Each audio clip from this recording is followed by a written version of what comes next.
বজ্রবিদ্যুৎ সহ নাগাড়ে বৃষ্টির পূর্বাভাস দক্ষিণবঙ্গে। ফের টানা 6 দিন ধরে বৃষ্টির পূর্বাভাস দক্ষিণবঙ্গে রয়েছে। আবহাওয়ার আপডেট। বজ্রবিদ্যুৎ সহ ভারী বৃষ্টির পূর্বাভাস কোন কোন জেলায় রয়েছে, দক্ষিণবঙ্গে দুর্যোগ কোন কোন জেলায় বৃষ্টি হতে পারে, জানাবো বিস্তারিত খবর। তো চলুন জেনে নেওয়া যাক আজকের আবহাওয়ার গুরুত্বপূর্ণ খবর। এই মুহূর্তে আবহাওয়ার সবচাইতে বড় খবর, বজ্রবিদ্যুৎ সহ নাগাড়ে বৃষ্টির পূর্বাভাস দক্ষিণবঙ্গে। রাজ্যের ফের বৃষ্টির পূর্বাভাস জারি করা হলো।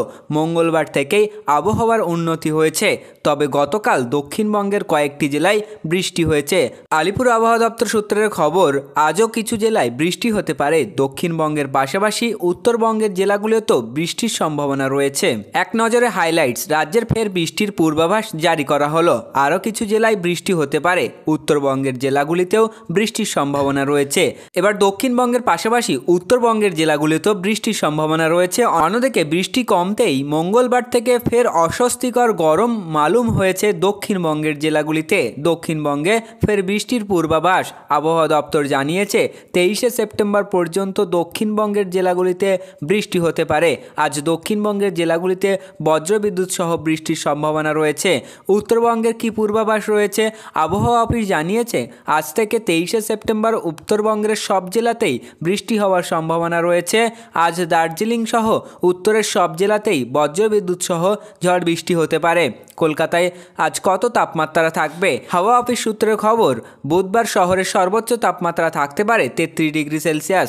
মঙ্গলবার সর্বোচ্চ তাপমাত্রা ছিল 31.6 ডিগ্রি সেলসিয়াস, যা স্বাভাবিকের থেকে 1.2 ডিগ্রি কম।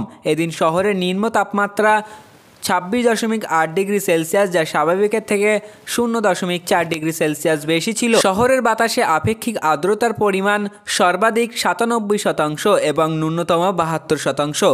কেমন থাকবে তাপমাত্রা, হাওয়া অফিসের সূত্রের খবর, কলকাতা সহ দক্ষিণবঙ্গের জেলাগুলিতে তাপমাত্রা খুব একটা হেরফের হবে না।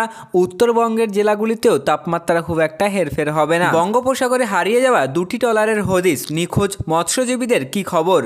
গভীর সমুদ্রে মাছ ধরতে গিয়ে নিখোঁজ হয়ে গিয়েছিল কাকদ্বীপের 3টি ট্রলার। সেখানে ছিলেন 49 জন মৎস্যজীবী। এর মধ্যে 2টি ট্রলারের খোঁজ মিলল। কেন্দুয়া দ্বীপ সংলগ্ন একটি এলাকায় ট্রলার দুটিকে দেখা গিয়েছিল। প্রশাসনের পক্ষ থেকে মৎস্যজীবীদের উদ্ধার করার চেষ্টা চালানো হচ্ছে বলে খবর ছিল। অবশেষে খোঁজ নেওয়ার পর 3 দিন পর মিলেছে 33 জন মৎস্যজীবীর। তারপর উদ্ধার করা হলো, উপকূলে নিয়ে আসা হয়েছে এবং এখনও পর্যন্ত নিখোঁজ রয়েছে একটি ট্রলার ও 16 জন মৎস্যজীবী। এই পরিস্থিতিতে উদ্বেগী রয়েছে নিখোঁজ মৎস্যজীবীদের পরিবারের সদস্যরা। সোমবার সকাল থেকেই তারা ট্রলারের মালিকদের বাড়ির সামনে ভিড় জমিয়েছিল। সবার চোখে মুখে আতঙ্কের ছোপ। ফের জল ছাড়ল ডিবিসি, নতুন করে প্লাবিত হওয়ার আশঙ্কা একাধিক জেলায়। গভীর নিম্নচাপের প্রভাবে কয়েকদিন ধরে টানা বৃষ্টি, যার প্রভাবে বিপদ সীমার উপরে বইছে রাজ্যের বেশিরভাগ নদীর জল। পাশাপাশি বন্যা পরিস্থিতি তৈরি হয়েছে রাজ্যের বেশ কয়েকটি জেলায়। এর মধ্যে ফের উদ্বেগ বাড়ল ডিবিসির ছাড়া জল। মঙ্গলবার ভোর থেকেই ডিবিসির আওতাধীন মাইথন জলধারা থেকে 1 লক্ষ কিউসেক এবং পঞ্চায়েত জলধারা থেকে 49,500 কিউসেক জল ছাড়া হয়েছে বলে ডিবিসি সূত্রের খবর। অর্থাৎ জল ছাড়ার পরিমাণ ব্যাপকভাবে বাড়ল ডিবিসির।